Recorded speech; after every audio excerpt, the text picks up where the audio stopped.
good morning, good morning. This is Money Monday, exactly 9 minutes past 11 a.m. and many thanks for joining us. My name is Wamboi Ngati, and now today we will be discussing about real estate. I know most of you maybe have at one point wanted to invest in buying land, in buying a house, in buying, anything, name them, real estate related. So today I am joined by a real estate consultant who will be able to tell us more about real estate investment in our country, and he will be able to, tell us more on what he does. And his name is Ruben Washi. I don't want to say Washira. Yes. I'm Wamboi. From where I come from, we have so many Washiras. You have Washiras, yeah. So it cannot be Washi. Washi seems a short name. Yeah. But my name is Washi. Washi. Yes. Nice name and very unique. Thank you. Karibu sana. Asante sana. Yeah, maybe you can tell us about yourself and yes. A little bit of what you do. Yes. Yes. So thank you very much, Wamboi.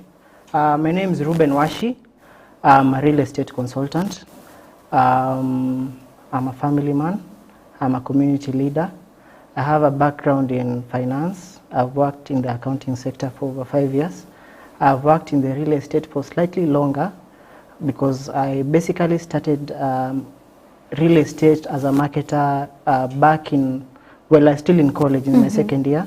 So gradually I developed interest. It's a very interesting sector to be in. I'll advise all the youths, if possible, to venture into it. It's the only business that you get to interact with people directly, to know what they need, to know how they cope with things, to know how they live. So yes, it's a very interesting sector to be in. Yeah, and actually looking at you, Yes. looking at you, you're a young man, yes. In the real estate. Yes. And we all know most of the people in the real estate are, old, a bit, elderly men and women. Yes. And you're a young man and you've already ventured into it. What motivated you to get into real estate? First of all, I'll say we as the young generation, we are privileged. We live in very interesting times. We get opportunities earlier that previously, per se, if I was to say it was there, it would be a lie, because we are connected to information. We are entrusted with responsibilities much earlier as it initially was, and let me say I thank God for the time I'm in right now, because anyone within the bracket of 18 to above can get any big opportunity, whether it's in real estate, whether it's in other sectors. So basically it's grasping the opportunity as soon as it comes and flowing with it. Wow. Yes. So you realized the opportunity, got into it. Yes. Now you're flying with it. Yes. How has the journey been? The journey has been quite interesting. I realized I have a passion talking with people, working with people. So I get to see both sides of the coin. While I was in banking, I was on the other side of the table. Right. Yes, I was doing consultancy based on the need. I used to gauge people's ability to pay based on what they told me and also based on their documentation. But being in real estate, you're on the other side now as the clientele, although you're a consultant. Now, having both sides of the coin, you're able to make a sober judgment in terms of what kind of great investment one can seek or take.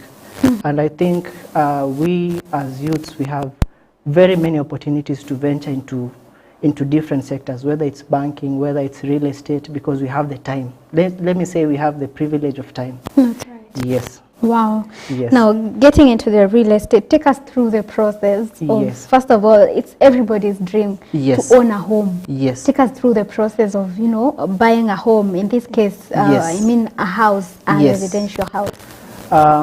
First of all, buying a house has so many things involved, but I'll basically try to summarize it into simple, understandable points. Number one, when you are seeking to buy a property, you have a research you've done based on your need. Assuming you're a family person, you wouldn't wish to live in an area where it has too much noise, an area where it's not safe, an area where there are no social amenities. By social amenities, I mean police station, schools, factors that you may need instantly. So you do a good research in terms of what you need. You cannot get it overnight, so you have to take your time. That's what I'll urge people to do. you get to identify your ability to pay. Now that's very crucial kwa sababu in any time you identify something, there's something that may be beyond your reach as at that time. And sometimes if we overstep, it may end up costing us later in the future in terms of our obligation. So what I'll advise, especially both the young and the elderly, is that when you seek to find a home, ensure that you get information from the banking sector, from the lenders. It can be a SACCO, it can be a microfinance, or any other institution that will give you good advice on your ability to pay, so that you don't clash in terms of your obligations. So you get pre-qualified, so that even when you seek a property, you're able to know, I can access 3 million from somewhere, I can access 2 million from somewhere. So by the time you're committing yourself towards something, at least you have a bigger perspective on what you exactly need. Number two, you need to have, what can I say? You need to have a good understanding in terms of your movement. For example, when you're residing within Nairobi, you can decide to take a property far away from where you're living in, but it's not easily accessible. So accessibility is also a major factor. Another thing, ensure that you get the right real estate agency to guide you through the process. The process of buying property is a quite complicated process, and also easy if you engage the right people, because they'll guide you through the nitty-gritties with ease, because remember, that's their job at the end of the day. So they'll make sure that you have the best time possible when it comes to locating the right home. You as the homeowner, you can also decide to go a step further. Anytime, assuming you've spotted a house, you've gone into it, ensure that you do your due diligence before you get to commit yourself fully. You can even hire your fundi to come and inspect the house, because sometimes you get to purchase a house, it has plumbing issues, it has electrical defaults, it has some issues that you only realize when you're into the project itself.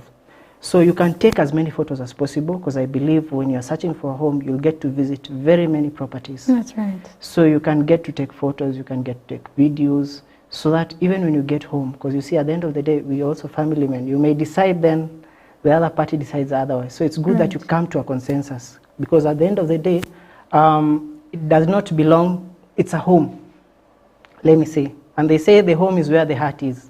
So make sure your interests are aligned. That's true. So basically, in terms of real estate, is engaging the right people, having the right information, and being easy and patient about it. Don't rush. Yeah. Don't Talking rush. of the right people, Yes, Ruben, you know, yes, nowadays yes. they say, you know, in Nairobi, Yes. unaweza nunua hewa. Kabisa. Those are the words people use, Very especially true. now, realizing and getting to know this is the right agent to use. Yes. How do you get to know and, you know, be confident with that agency and decide, you know, I'm investing with them because according to my, you know, research, of course, it's the right agency, or it's true, because most of them, sorry to say, they are quite false. Unapata, you have the wrong title deed, you have the wrong papers. Yes. How do you get to know the right or the legit agency?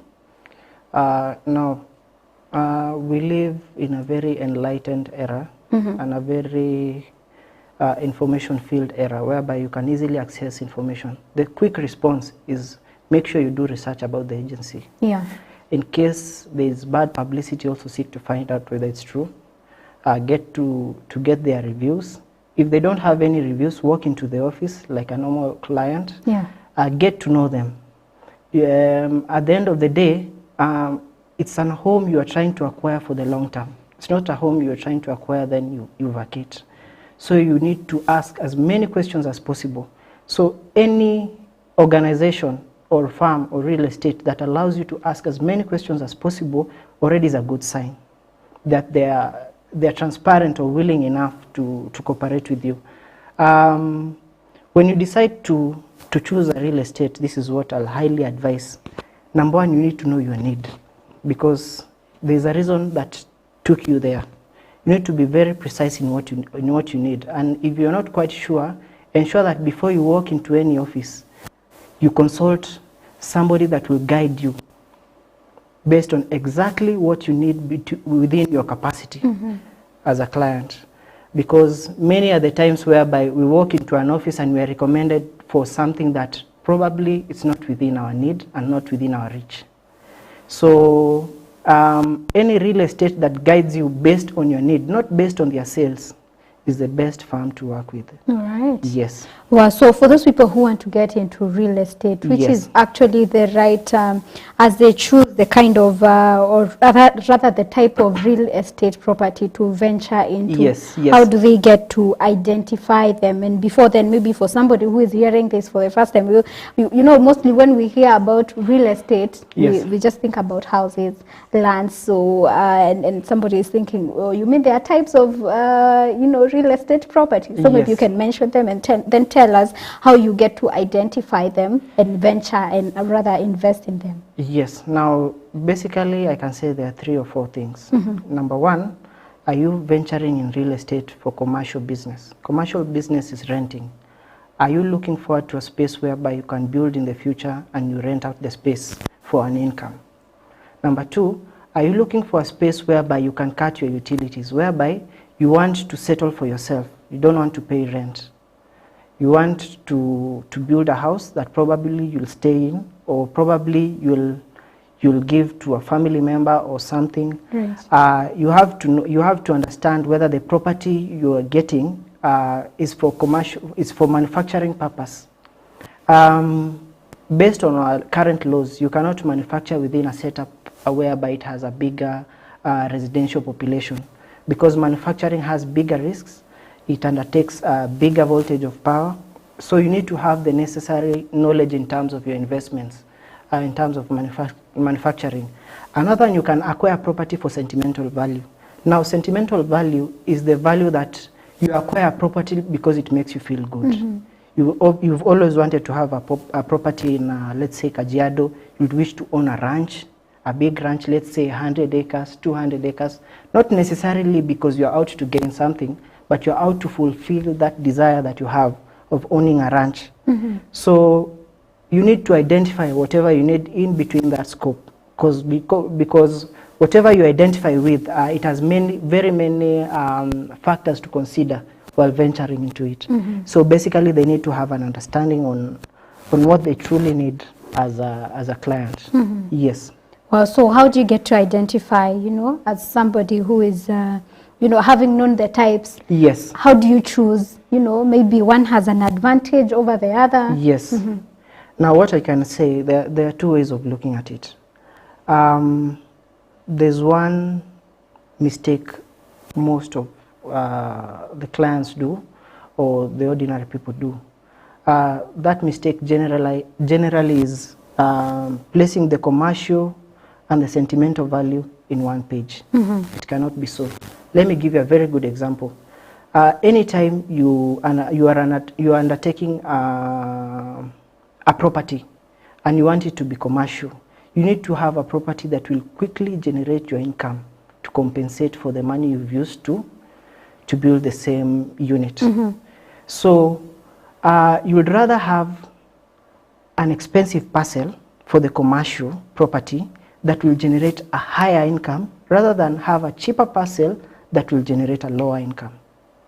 What am I saying? For example, a research was done. It was said that a bigger population of the masses living in urban areas consume 40% of their income to rental. Right? Yeah. Then when you come to the less developed areas, the income is generally lower. So the investor in the urban areas realizes his investment quite faster as compared to that one in the rural, right? So when you're purely investing in a commercial business, I'm not saying rural is bad, but make sure it's within the reach that you can recover your money quite faster. Because the bigger the traffic, the more the revenue in terms of income. Wow. So they ensure that they get the right information. They should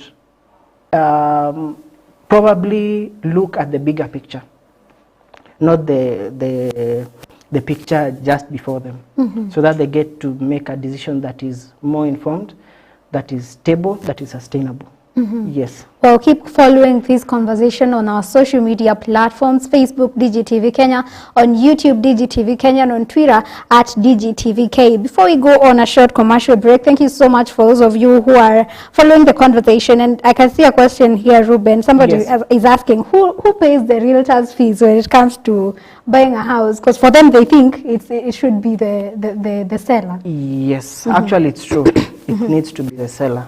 When you're engaging with the buyer, the seller normally incorporates the fee of the realtor into the deal. So you as the buyer, you are very safe when it comes to purchasing land. You're not supposed to deal with the realtor directly. Because she's giving an example here of sometime she was buying a house and there was some kind of an argument with because the buyer was the seller who was telling the buyer to actually pay it. This is what is supposed to happen. Anytime you're dealing with a client, by a client I mean the buyer needs to feel safe. If the buyer has to deal with both the seller and the realtor, there'll be commotion because they won't agree at the same time. The best practice in the business is to ensure that the buyer feels comfortable, the buyer has the best time of their life when it comes to dealing with the real estate firm or the seller. So the seller and the realtor should ensure that the cost is not inflicted on the buyer, right? So that they also motivate continuity of the business. So my take will be, for the best practice, the cost should be incurred by the seller, not the buyer. Yes. Now you know better. The question is answered, and of course, a group of schools, realtors.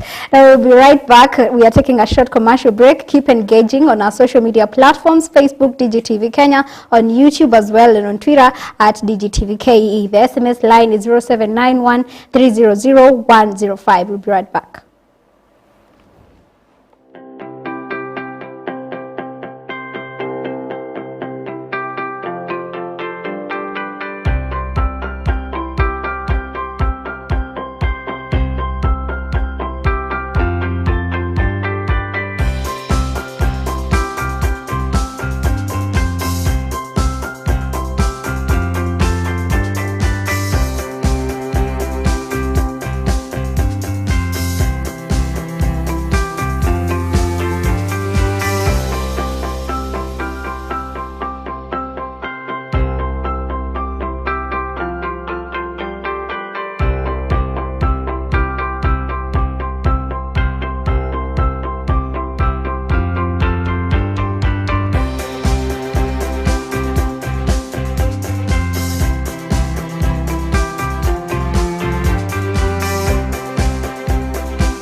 We have a choice, either to be angry for what we don't have or be thankful for what we do have. The power of that choice was the first thing that I had to overcome.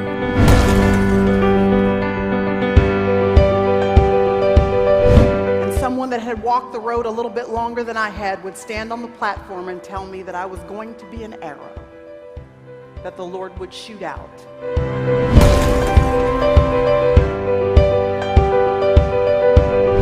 The moment you discover your life's purpose, it's number two, it's like you have insured yourself against failure.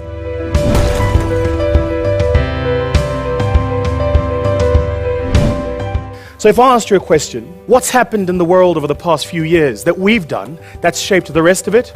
How many of us here would answer in the affirmative and give an example?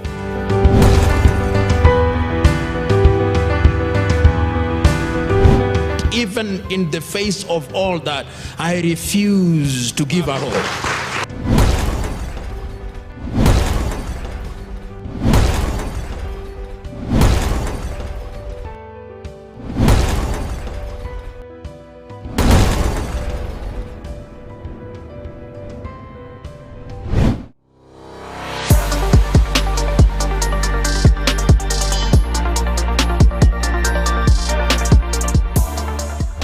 you should ask yourself, what is the purpose of this relationship that I am in?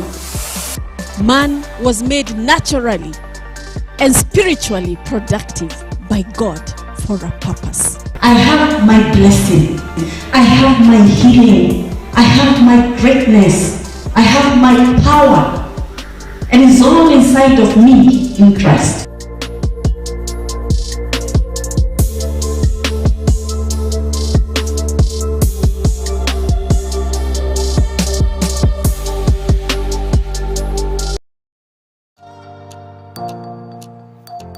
Uzuri Institute trains you to be a professional, an entrepreneur, and job ready.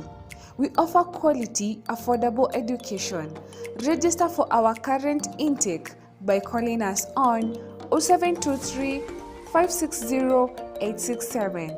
Uzuri Institute, shaping careers, directing purpose. Welcome to Uzuri Institute. Yay!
Welcome back to Money Monday. Thank you to those of you who are following this conversation, and just to shout out to a few of you. Chill Avenue, I see you. You're saying you cannot get it overnight. You have to work. Hashtag Money Monday. Keep tuned.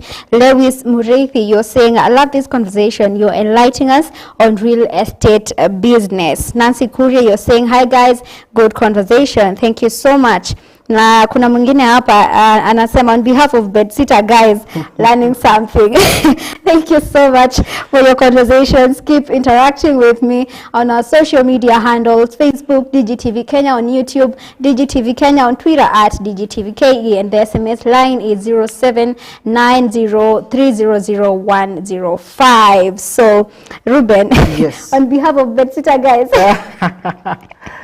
By the way, for I believe, you know, when it comes to commercial type of real estate, maybe you face challenges, especially during this COVID time, of the tenants with the rent and all that. How has it been over the, you know, COVID-19 period? Well, it has been tough. It has been tough, basically, but we thank God. What the government did, it didn't give us a total shutdown or lockdown. In terms of people not getting out to do whatever they're used to doing. I believe if they truly did that, we would have been in a crisis. Because remember, also the landlords have an obligation towards the lender in terms of their repayments. The agents too that collect rent, it's a business in itself. They have an obligation. Talking of agents, guys, agents. They have made people suffer in this country now. Yes, so remember, at the end of the day, all these people have to coexist. Even the tenants themselves have obligations. That's true. So we had to strike a compromise, but we really thank God. We live in a very sober nation whereby both the stakeholders have empathy. Yani wanasikia uchungu ya mtu wa kawaida. So what basically the industry did, they didn't rush anyone as far as the obligations were concerned. In fact, they even went a step ahead, Some even ensure that people didn't pay for some period of time. That's right. In terms of rent, rental income. And they are very comfortable in giving the offer because they realized by doing this, they'll give them a better opportunity to recreate themselves into identifying what they can do extra. I can say COVID was a blessing in disguise. I wouldn't want to look at the negative side because through COVID, ndio sasa watu wamejua bedhe nahitaji kuhamia kwangu. Because today you will rent, tomorrow you will rent, but not forever. So people have started thinking outside the box. They have realized, haya, kumbe inaweza fika mahali nishindwe kulipa. Probably it has never crossed anyone that it may reach a point that probably you cannot be able to do the work you used to, and you have to survive. You have to live with the obligations in mind and meet them. So through COVID, watu wengi sana wamehamia kwao. So it's a blessing in disguise. Wamekasirika sana. Na kuhamia kwako ni penye wewe una feel ukiwa contented. That's right. Whether it's in a makeshift structure, whether it's in a stone structure, whether it's in a mud structure, is where you're comfortable. I'm sure there's joy in having your own house. There's very much peace and joy in terms of living within your own means. Yes. Of course, you with your bank, experience. I believe there was the bank recalling mortgages due to the drop of the client's ability to pay due to COVID. Yes. Maybe you can talk a little bit about that. So here's the challenge. Probably I'm a lender. I've decided to recall a facility. Yeah. Before I even recall, I have to engage you in a certain way to ensure that I give you time. Then before you now say you are unable to pay, I've given you a certain period of time for you to commit yourself, to try to your level best, and now you are unable to do so, right? Then I go a step further, now I have to recollect. Now remember, I'm a lending institution, right? Yeah. I highly depend on goodwill of the people to do business. So there's a code in which I can operate that will work against me, right? Nobody will want to be associated with my institution as a lender. That's right. So I have to be very careful in how I engage you, right? Now coming to the auctioneers, because there's an escalation plan for everything. You've not paid, so I escalate it to this, then to this, then to this. Now the auctioneers, they're also in business, right? Yeah. And they're also under commission. That's right. Now if I hand over the obligation to them that I have recalled, the obligation according to me needs a timeline. Because remember, at the end of the day, I'm not giving the service to the auctioneer in order for it to stay without me recovering my money. Now here's the challenge. Whatever is affecting you is affecting everyone. That's right. Right? So even if I advertise through the auctioneering process, there's nobody to buy because our problems are the same. Right? So I incur costing in terms of the auctioneer. I incur costing in terms of the client's delayed payments. Actually, so it looks like a loss. It's a loss. Because once you auctioneer, you sell the goods or whatever you're selling at very low prices. Yes. So it's a very big loss. So what the industry has done, we no longer do auctioning. I think it's a good thing. Now, what people are doing is restructuring, right? Your ability was compromised, but it was compromised to a certain extent. So what is that extent? So we are restructuring in terms of loan repayments, in terms of the term that you're needed to repay your facility in terms of loan. They are restructuring in terms of the period, even after we've made the agreement, you are given ample time to recollect. Even the repayments date nowadays are flexible in terms of payment. But that is not to mean the discipline should lack. Because remember, at the end of the day is to ensure that you complete the obligation within the shortest time. That's right. Right? Yeah. Because most of the institutions now are doing facilities and are reducing balance. Reducing balance is to mean that if you are taking an obligation for 10 years, then you complete it within 5 years. It's cheaper as compared to whether you have done it religiously for 10 years. So the idea is to ensure that you are done with the obligation within the shortest time possible. Yes. Wow, maybe you can talk about the contribution of real estate to the economy. Yes. Because recently it has been, the real estate has been growing Yes. big time. So you can talk about it and how, it's contributing to the economy. Yes. I think I'll put it in form of a short story. Okay. Not only in Kenya, in the world, the population is rising, right? When the population grows, the parcels of land do not expand. They stick to what they are.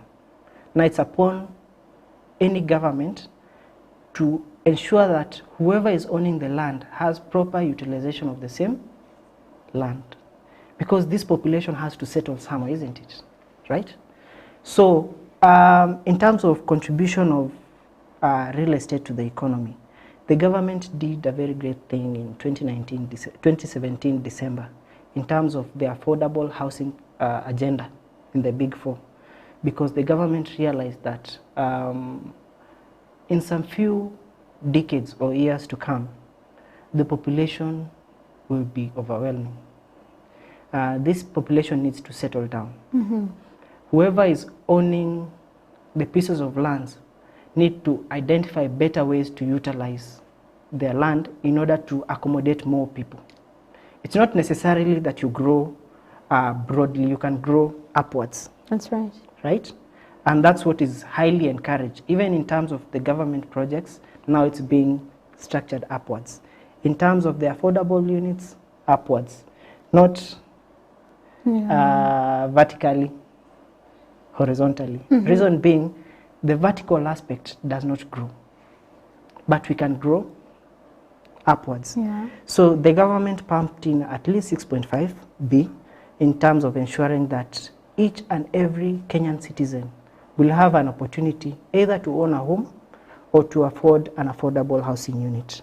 And I'll highly wish to recommend the government through the able CS, Charles Hinga, is doing a very commendable job in ensuring that the project goes on smoothly. I've even met with him in Gara, surveying some projects, and he's gone out of his way to ensure that whatever the government has said, it will deliver.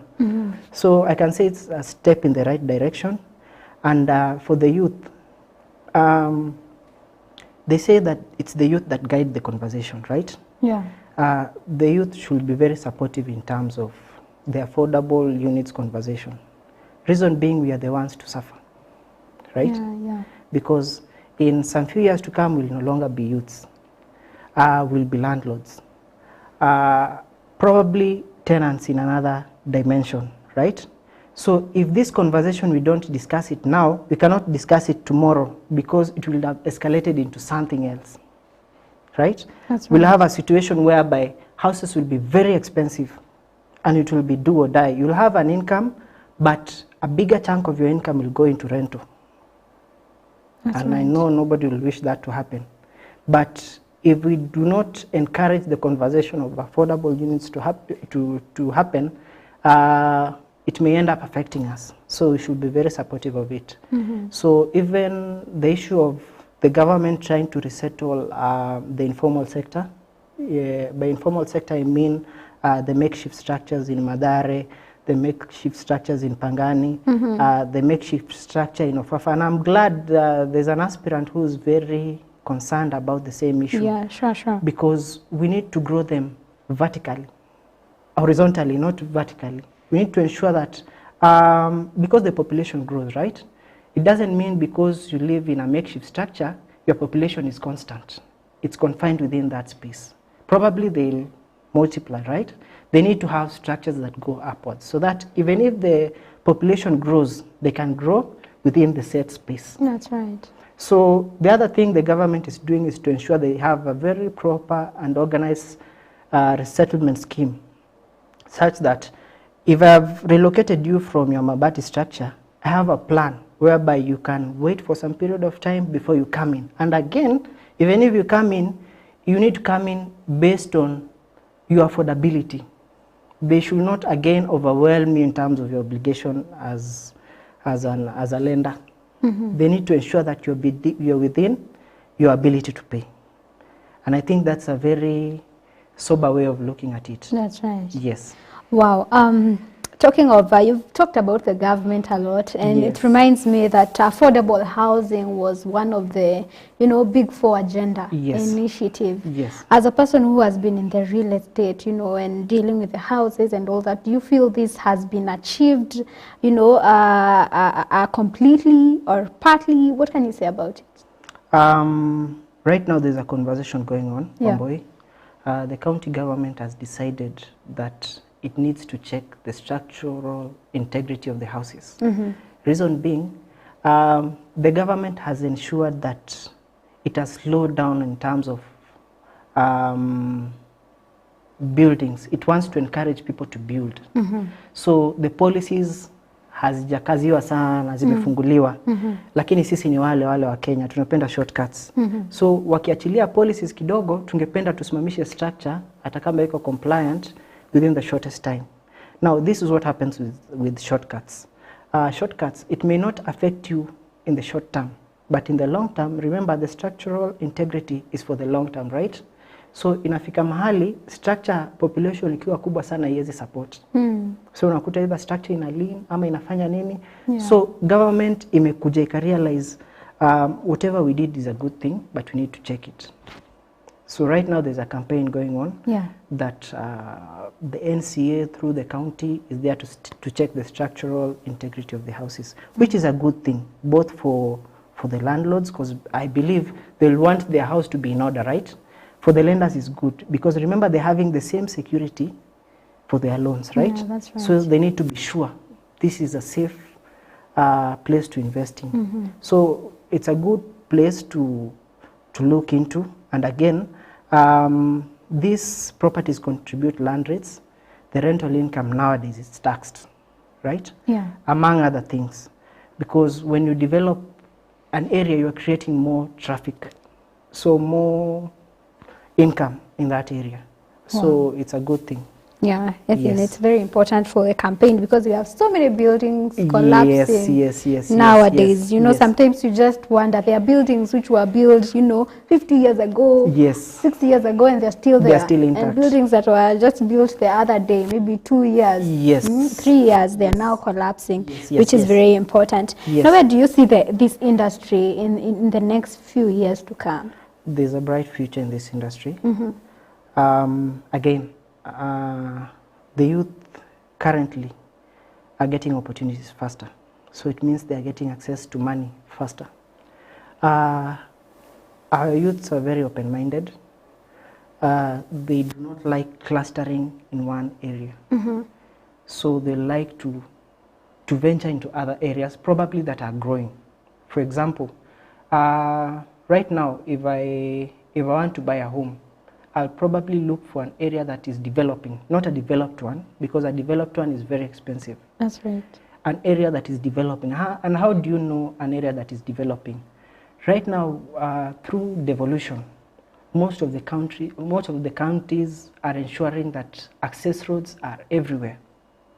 So development is not in one area. Development is widespread. So right now, you can get a property that probably has an ongoing project that you can be able to tell within this period of time, this place will have an access road. So you build there. You do not have to cluster in one area. So what happens when you build there, probably somebody that had an idea of a hospital, of a school, will also build the same thing. Yeah. So by the time you're finishing your construction, the school is there, the hospital is there, probably a police station, because everywhere that has a bigger population traffic, it needs to have security. That's right. So development won't be one-sided. It will be scattered. Yeah. Yes. And that's a good thing. Because if it was one-sided, it means very few people had control of whatever was happening within the economy. Now the risk is widespread.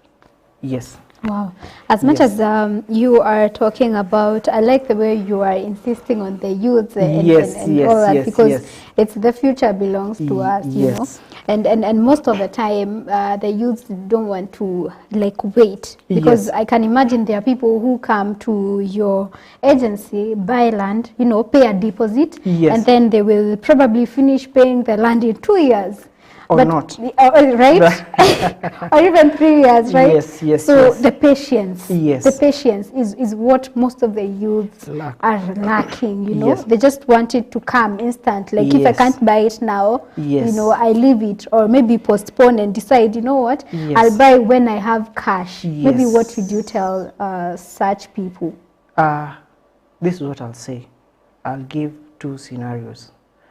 One, I'll give scenario of a conductor, because we have a conductor who's a client. This conductor came in, he realized whatever obligation he had was probably big for him at that time. So he decided to merge with other people to do a joint venture, right? So he has a dream of owning a home.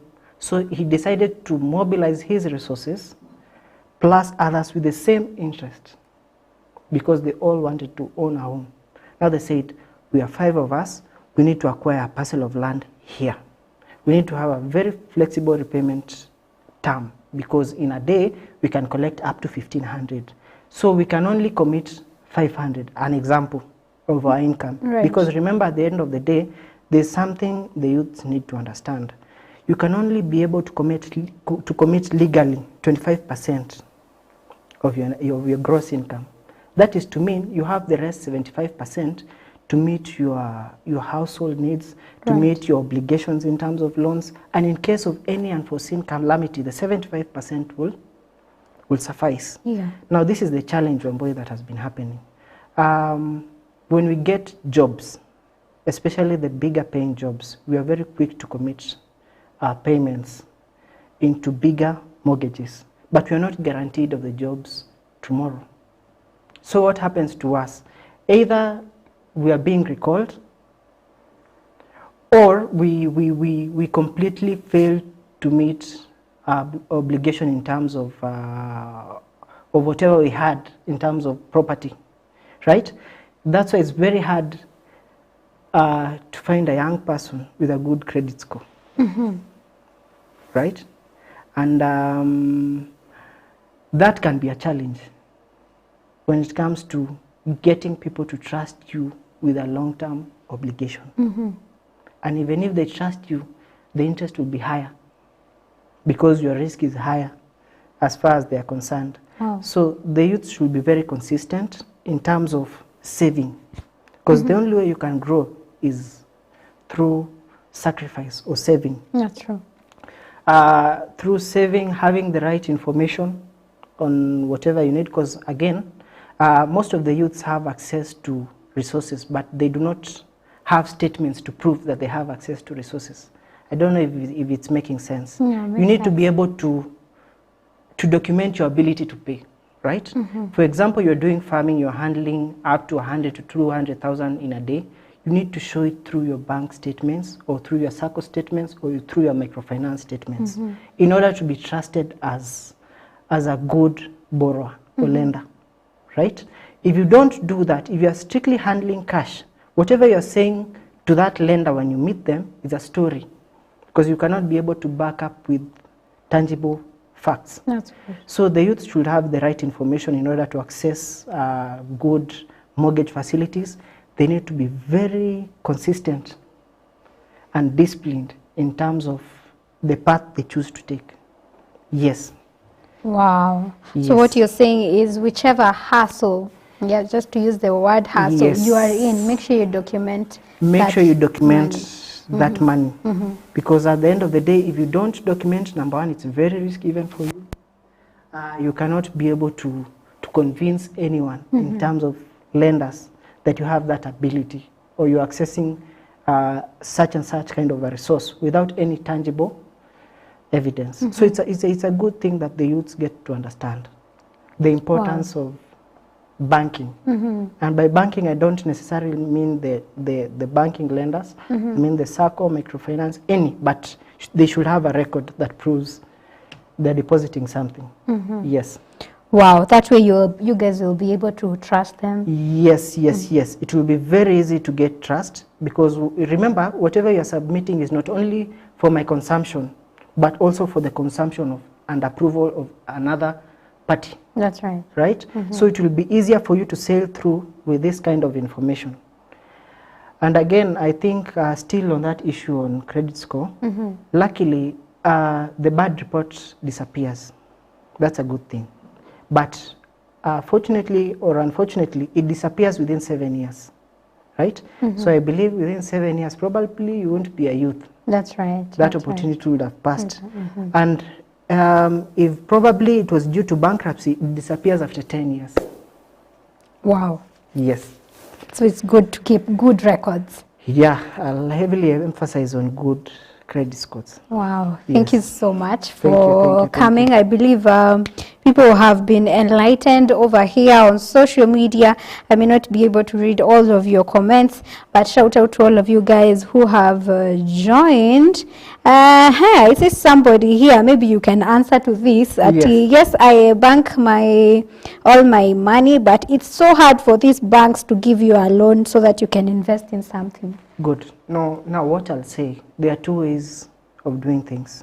You can either do it as an individual or collectively. We are very creative as youths. And what that simply means, we find our ways of doing things for the same thing, for the same goal. Probably you have a bad credit score, right? And you also have a friend who has a bad credit score. You all have abilities, because there's that time of the year that probably whatever you thought was working for you doesn't, right? So you can still go to that lender and restructure. Even while you're waiting for a good credit score rating, you can merge your abilities for one project. To say, today it's Wamboi, we'll ensure that you get the right resources, then we probably, as a unit, that is, don't take as a name, as a group, right? It will be very easy for you to get approval when you're combined rather than an individual. So for that said individual, I'm assuming probably for one reason or another, either delayed payments, they had a poor credit score. It should not discourage them from achieving their goal, as in terms of real estate. Because remember, in real estate, every day counts. That's right. Right? Because today you've acquired a property. By the time we are creating an access road, by the time somebody thinks or considers to construct a school, the value will do what it will appreciate. Yeah. Right? So timing is key in terms of decision making. So even in terms of decision making, we should not take too much time planning and deciding. We should be very quick in terms of execution, right? But when it comes to the youth, they should highly consider working as a team, as a group. People with the right mindset and interest as far as investment is concerned. Wow. And that's the best way to forge forward. Yes. Well, another one is saying here, and shout out to all of you guys who are watching. Bev Mbuthia, you're saying tuned. Kim Waniki, you're saying nice conversation. And somebody is saying here, please tell the youths land is not for the rich. Very true. Yeah, because I think they're saying that because of something we said about paying slowly. Yes. And by the way, you can talk about it as a sorry, there's always that narrative of, people buy land. Yes. People who buy land are rich people. Yes. So talk a little about that, and maybe as you gave us an example of a conductor, maybe another person who bought land and they were not, you can't term them as rich. Yes. Basically, here's the thing. There are developed areas, there are developing areas. Developed areas are always expensive, and they'll always be expensive. Developing areas is an area that is not judged for what it is that time, but is judged for what it will be. Right? So you can go into a developing area and you see probably an abandoned bush, ama kichaka, right?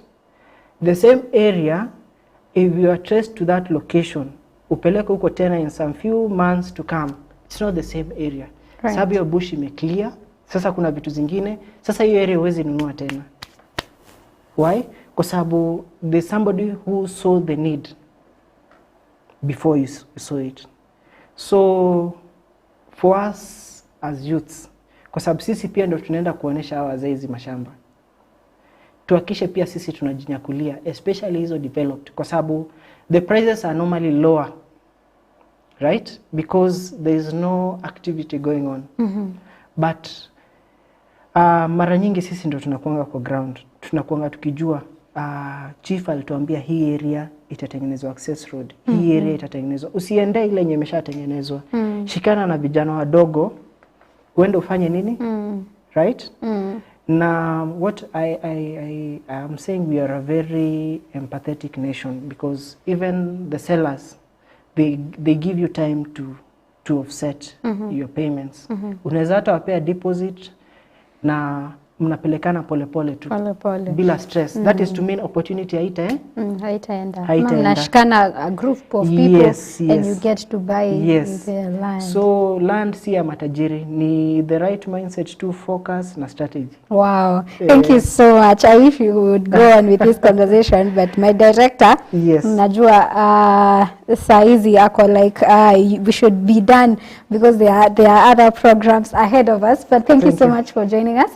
We hope to have you again tell us more about real estate. And as you tell us more about land is not for the rich. I love that phrase. Yes, land is not for the rich. It's not for the rich. You can get it if you want it. So thank you so much for joining us. This has been Money Monday with me, Wambui Ngatia. Keep the conversation going on our online platforms, Facebook, DigiTV Kenya, on YouTube as well, and on Twitter at DigiTV KE. Have a lovely day. Enjoy the rest of the day, and God bless you.